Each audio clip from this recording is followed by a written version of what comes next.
Assalamualaikum warahmatullahi wabarakatuh. Perkenalkan, nama saya Febrian Tulutami. Saya dari kelas 1A Perbankan Syariah.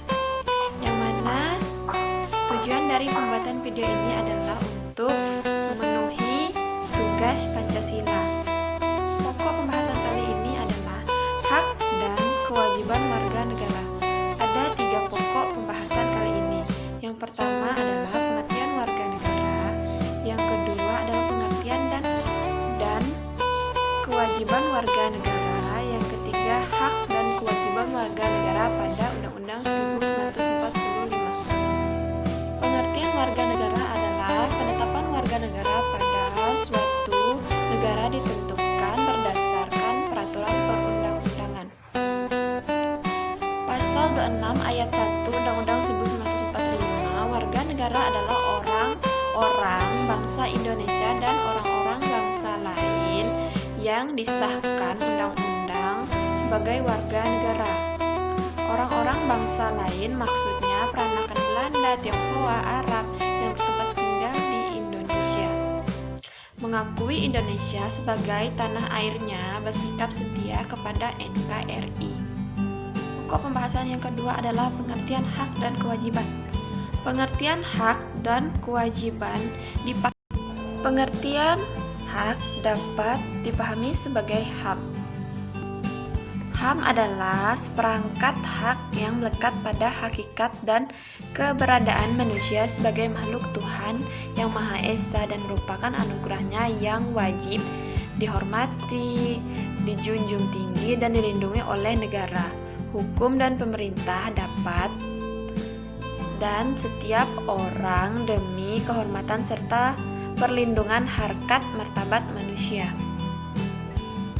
Kewajiban asasi adalah kewajiban dasar yang harus dilakukan oleh seseorang dalam kaitannya dengan kepentingan dirinya sendiri, alam semesta, masyarakat, bangsa, negara maupun kedudukan sebagai makhluk Tuhan. Di Indonesia, antara hak dan kewajiban harus dipenuhi warga negara secara seimbang. Hak diri sendiri dileburkan dalam hak kolektif dan sosial.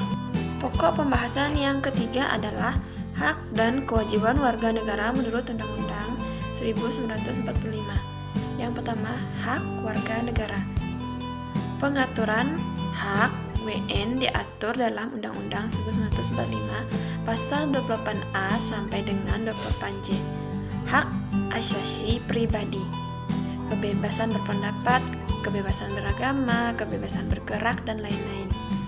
Yang kedua adalah hak asasi ekonomi, hak memilih, hak manfaat, hak membeli, hak menjual, dan lain-lain.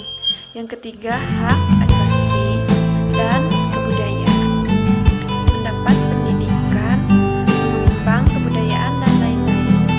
Yang keempat, hak asasi prosedural, mendapatkan keadilan, peradilan, perlindungan, dan lain-lain.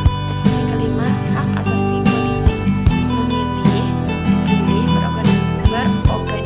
berorganisasi, dan lain-lain. Yang keenam adalah hak asasi dalam perlakuan yang sama, hukum, pemerintahan, dan lain-lain. Pengaturan kewajiban warga negara diatur dalam Undang-Undang 1945 Pasal 27 sampai 28, 30, dan 31. Meliputi membayar pajak, menjunjung hukum dan pemerintahan, menghormati HAM orang lain, tunduk pada ketepatan undang-undang, ikut serta dalam usaha pertahanan dan keamanan negara, melaksanakan sistem pertahanan keamanan rakyat semesta, mengikuti pendidikan dasar. Pembicara mengenai hubungan negara dan warga negara, apakah negara yang melayani warga negara atau sebaliknya, dapat merujuk pandangan pada pemikir.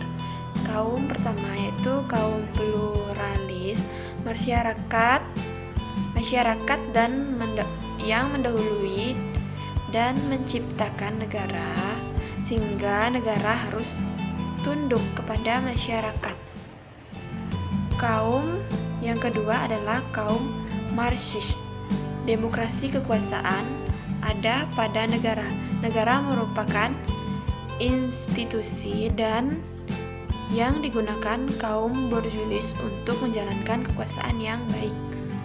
Yang ketiga adalah kaum sintesis, menyatukan dua pandangan di atas kata kunci.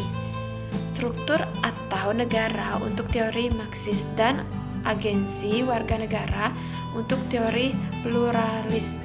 Negara dan warga negara saling mempengaruhi. Baiklah, hanya itu yang dapat saya sampaikan. Assalamualaikum warahmatullahi wabarakatuh.